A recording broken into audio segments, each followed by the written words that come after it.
Hello, ladies. All righty. Did either of you have questions or did you come to hear questions answered? You have to unmute. I see you talking. You have to unmute to talk.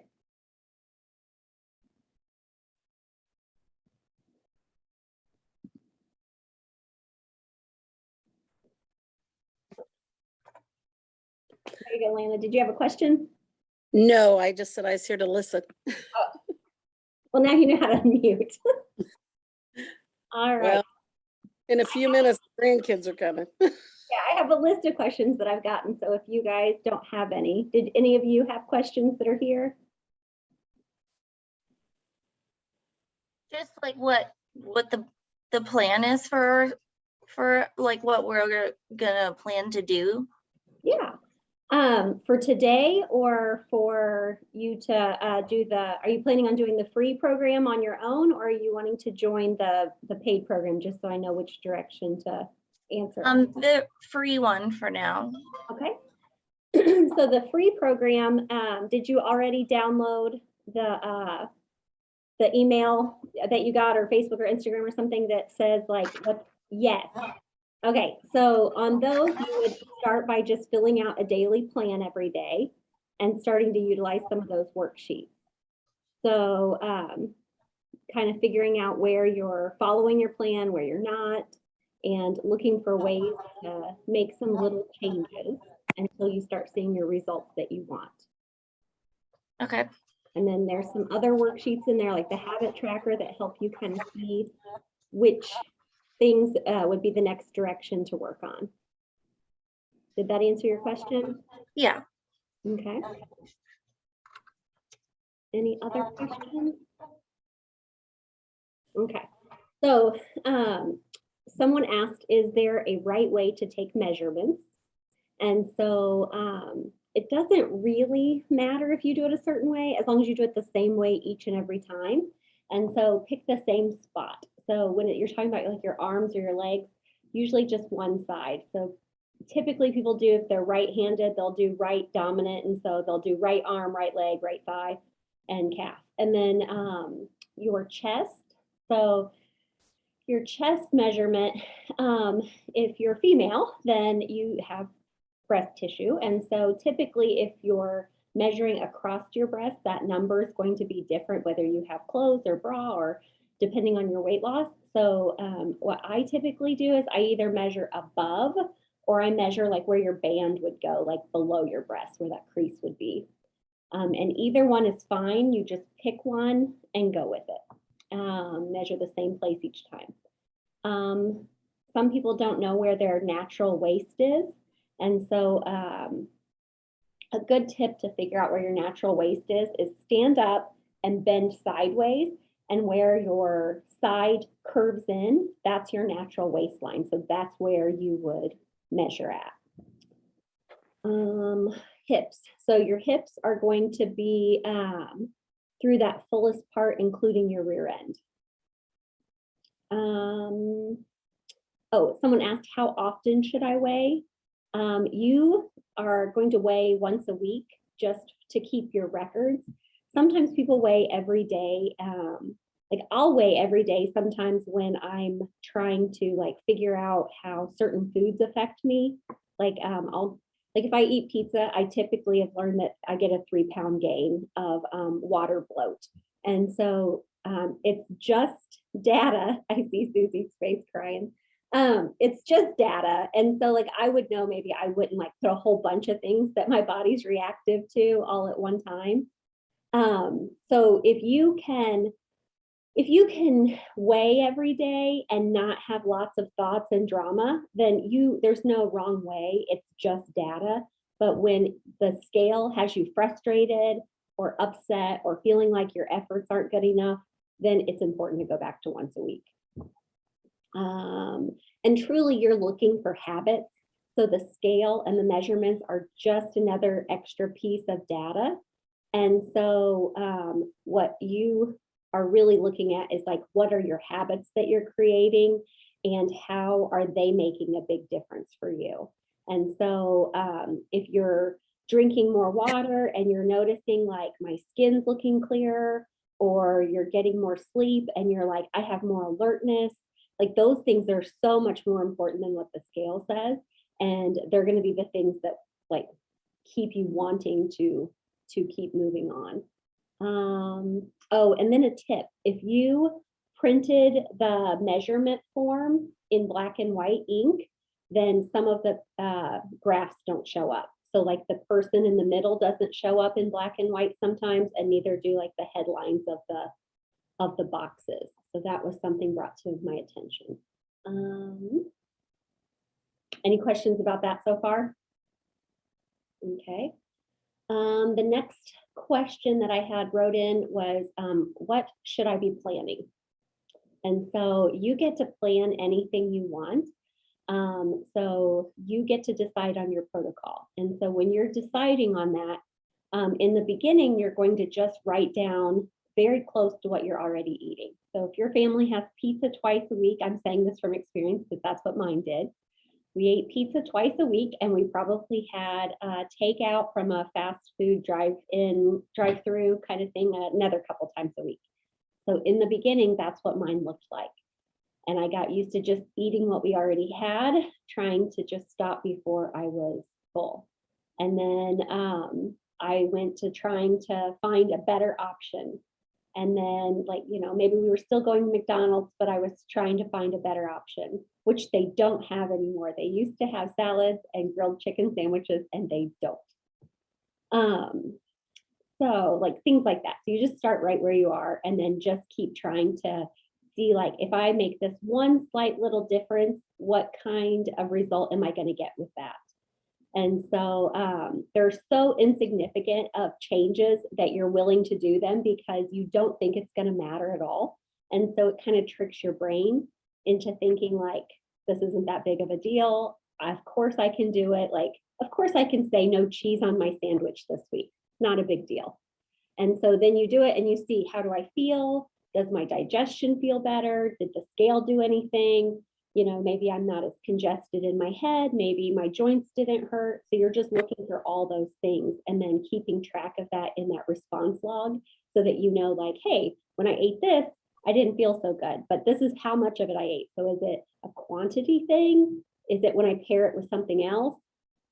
Or maybe that's just something you have less frequently so that when you, like mine's dairy will send me to the bathroom. And so like, that doesn't mean I never have a milkshake. I just am very calculated. Like, are we going home next? Can I take it to go with me? Or sometimes I'm like, I'm good. I don't want the result of what that milkshake's going to do. But then there's other times I do. So either way, I'm fully in control of that decision, but I'm doing it with my eyes wide open. So making those kind of decisions for yourself.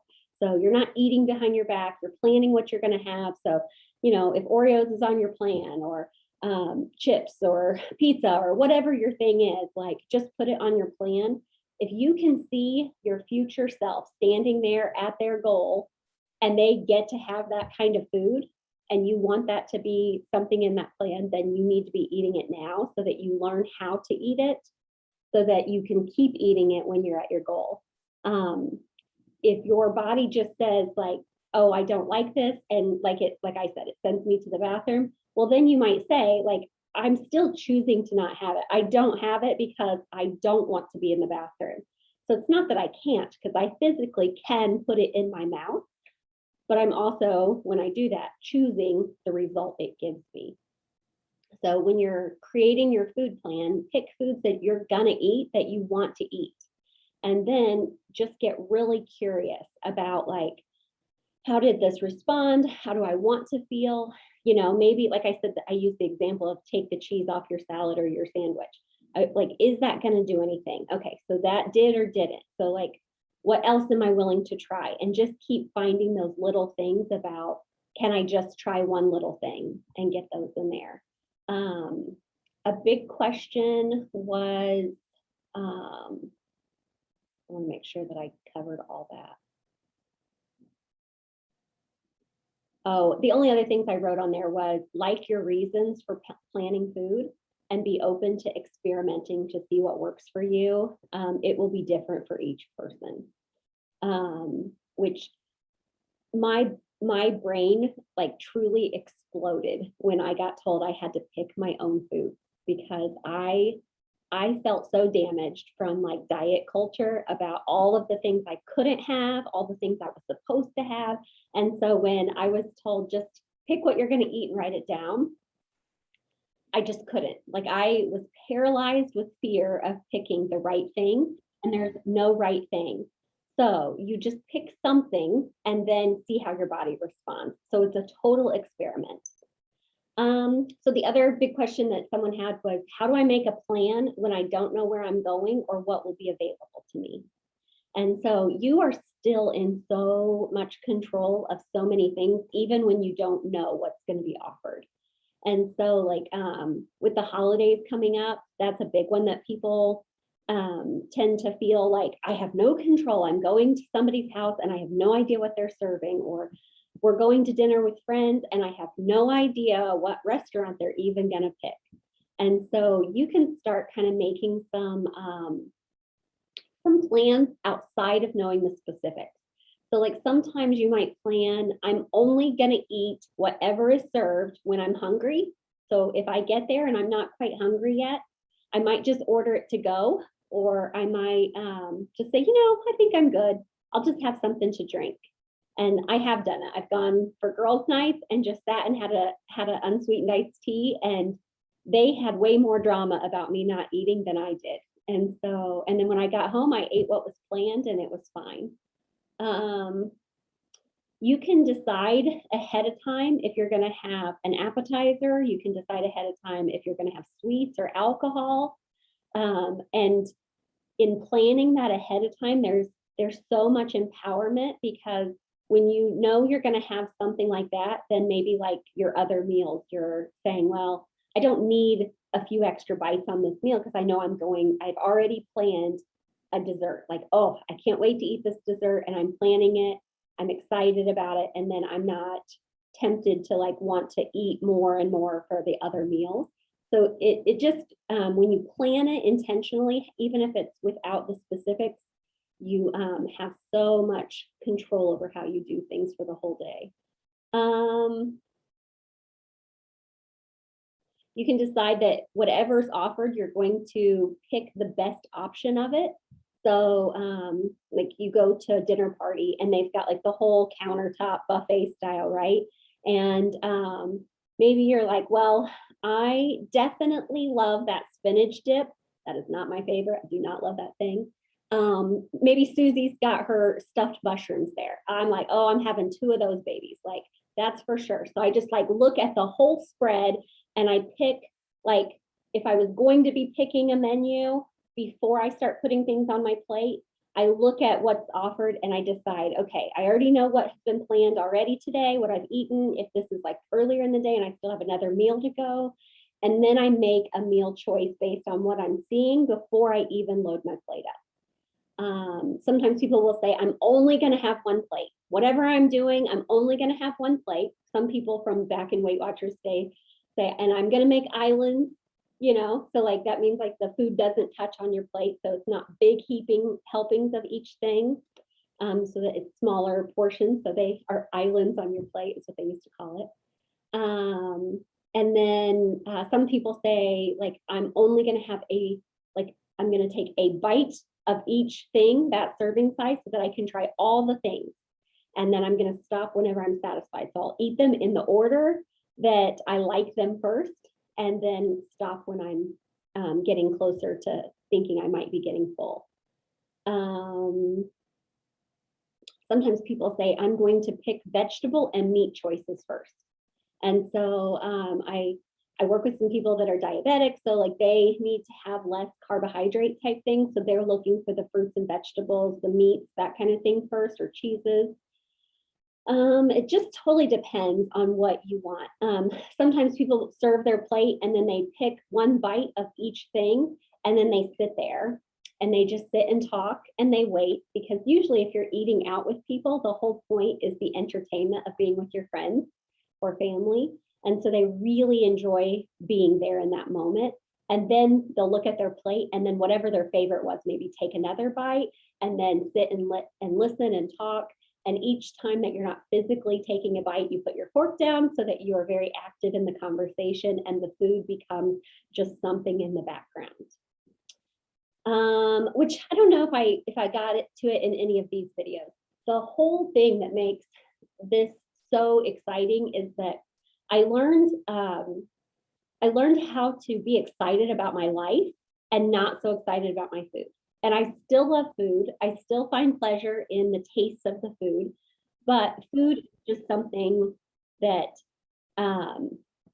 this is such a crude analogy, so crude. So a lady that has been doing weight loss with me for years, her and her husband have both lost over 100 pounds, and he has no mental issues whatsoever. So she said, why is it that you can not want to eat so much food and I'm always still thinking about food? And they've both individually lost over 100 pounds each. And he said, I don't know, it's like taking a shower or something, or he's like, it's like taking a poop. Like, you enjoy it when you do it, but you're not like running to the toilet to go try to poop or trying to go and get a shower every time you get your feelings hurt. And so like, I loved when he said that.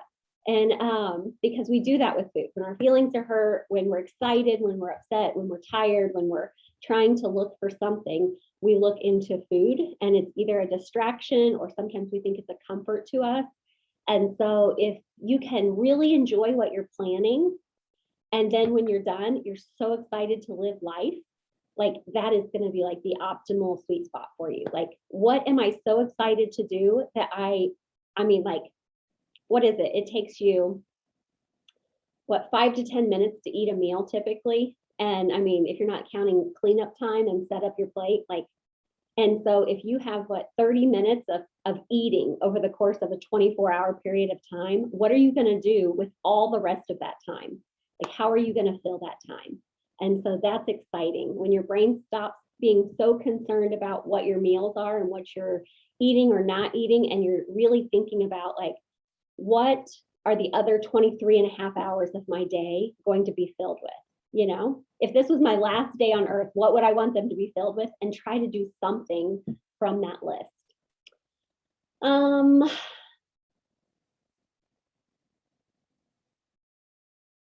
You asked me already, Melissa, about the worksheet. And so you definitely plan your foods on the left side of the worksheet. And then when it says assessed, that's like what you actually ate. So you put on there like what you've actually eaten at the end of the day. If it was or wasn't what you planned, it doesn't matter. It's what you actually ate is what you wrote over there. And then the other little bubbles are going to be like, did I only eat this when I was hungry? Did I stop before I was full? And that's with each meal, each snack, that kind of thing, so that you can start learning like, did I follow my hunger cues or not? And it's great to get very curious if you're not doing the things, just to see why. Like, is it a mental block? Is there something going on? What is keeping you from doing what you say you'll do? Are you being too hard on yourself? Are you saying you're going to do things that there's no reason for? It's just a place to be super curious. And then there's a little line next to those bubbles. So if you've watched the video yet that talks about challenges, and so on the different challenges, if you have a challenge that's related to your food, you can write it in there. So like sometimes I'll say, I'm fasting for breakfast. And so I would write fasting for breakfast. As long as I fast, I give myself a circle. Or I might say I'm leaving 2 bites behind at every meal. As long as I do that, I get a circle for each meal that I do it at. And it's just a way for me to kind of keep track. It's like, when you're potty training and you got the star. And so, you get excited for yourself. I got a star, I did it. And so it keeps you motivated to do it and just keep seeing. Or you start noticing like, oh, I definitely leave 2 bites behind at breakfast and lunch, but dinner, I just am not doing it. And it's like, why am I so connected to dinner that I don't, like, it's 2 bites. Nobody has ever starved over 2 bites. Why am I not doing this? And so it's a great place to just figure out some of your stuff. Like, why am I not doing this? Why am I making this into a big deal? So that is,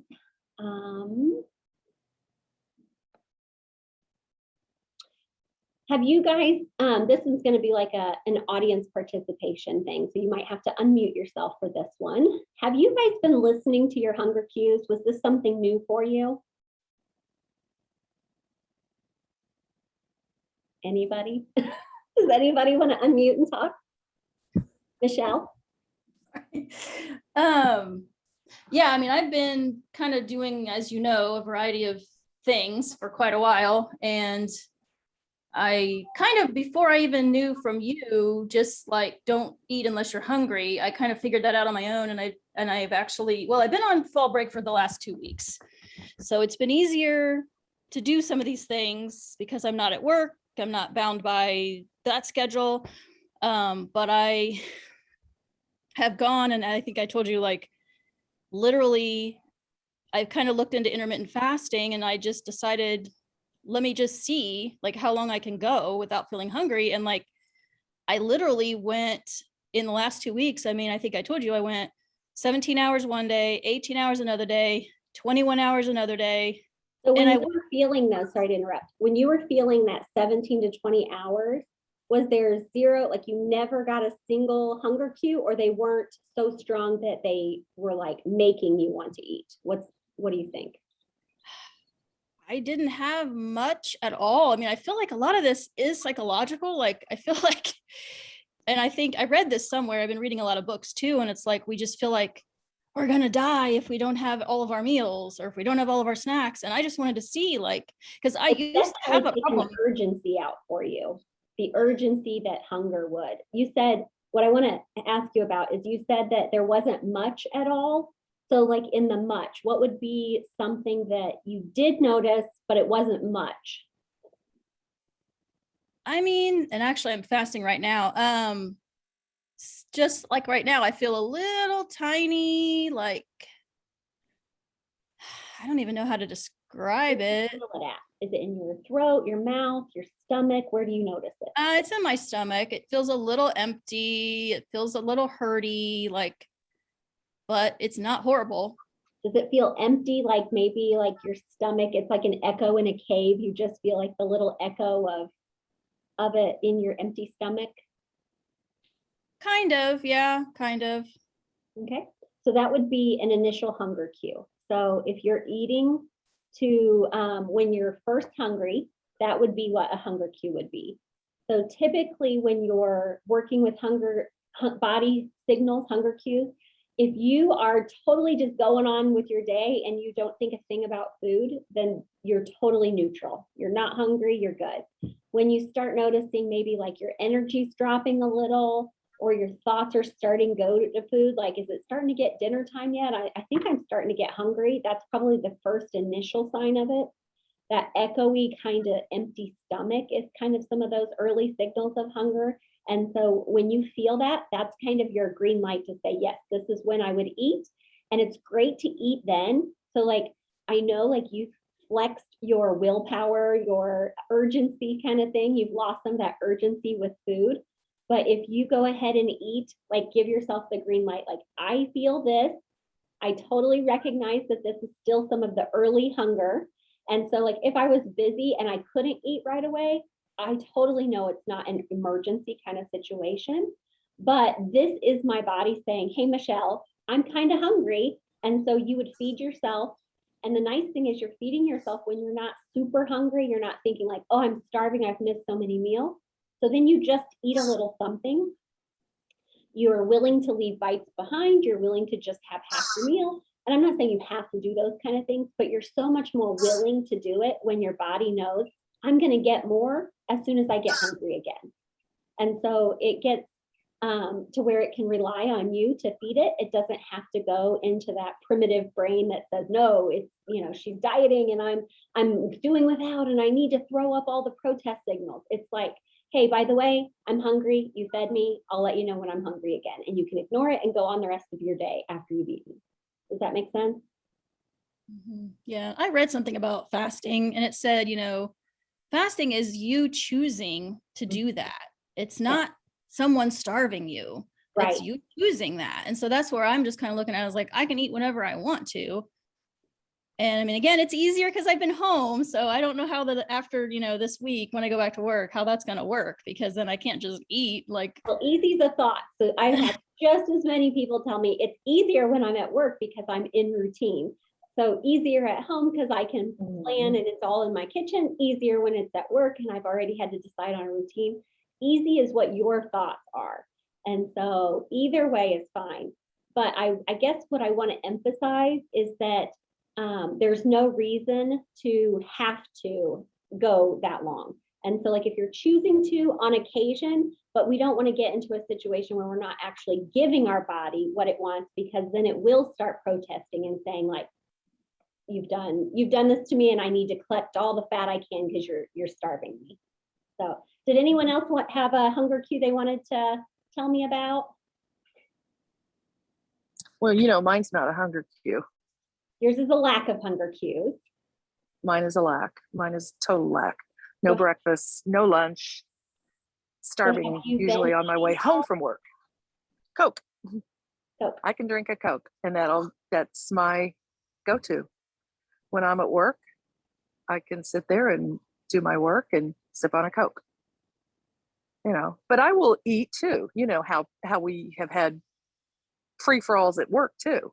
Yeah. And I can eat there, but I'm not hungry, but I'll eat.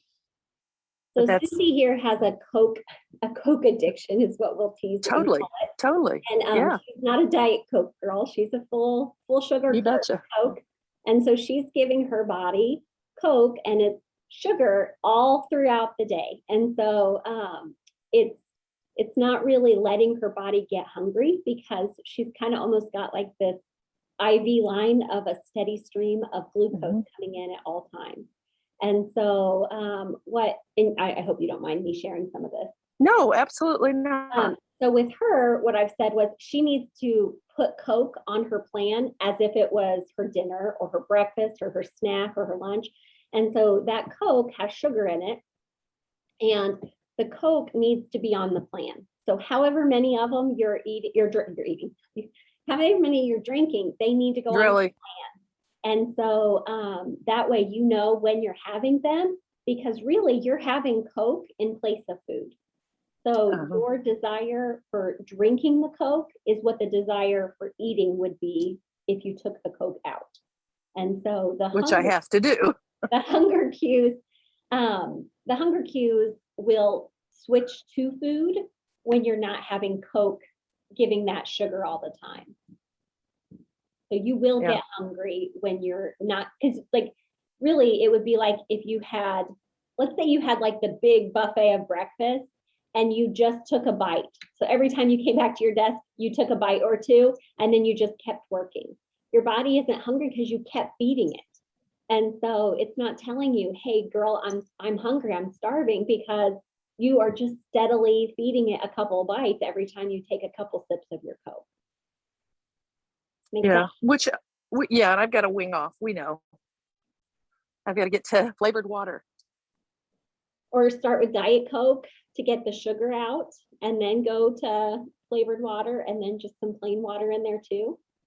Yeah. Yeah. Agree.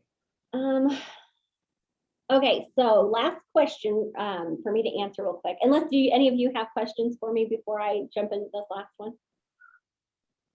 Okay, so how can I make my meal plan easy? So everybody has things going on, whether we have activities or whether our family are picky eaters or whatever it is, you look for the ways to make it so much easier. And so if this becomes something that is so easy, you're going to want it in your life and you're going to want it in your life forever. So when you find that it's something you're wanting to do forever, then you're going to be able to maintain whatever your weight is. And so I have a very defiant personality. And so I did not want to do this. I did not want to do it forever. And I noticed that when I did a few of these kind of things, it made it so much easier. So like I know on Mondays and Wednesdays, I work late. So Mondays and Wednesdays are always going to either be something pre-made or it's going to be something that is in a crock pot.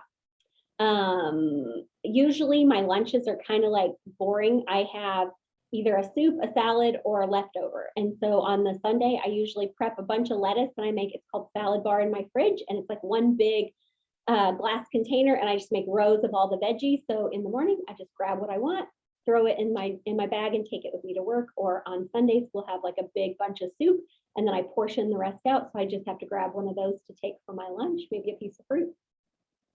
I used to ask my family to each pick one recipe, one kind of meal that they really wanted to have.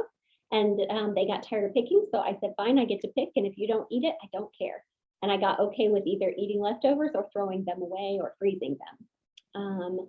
I'll make up, sometimes on a weekend when I have a little more time, I'll make up, trying to think, I have in my freezer right now, a bunch of like 1 pound bags of like Italian beef, of brisket, of pulled pork.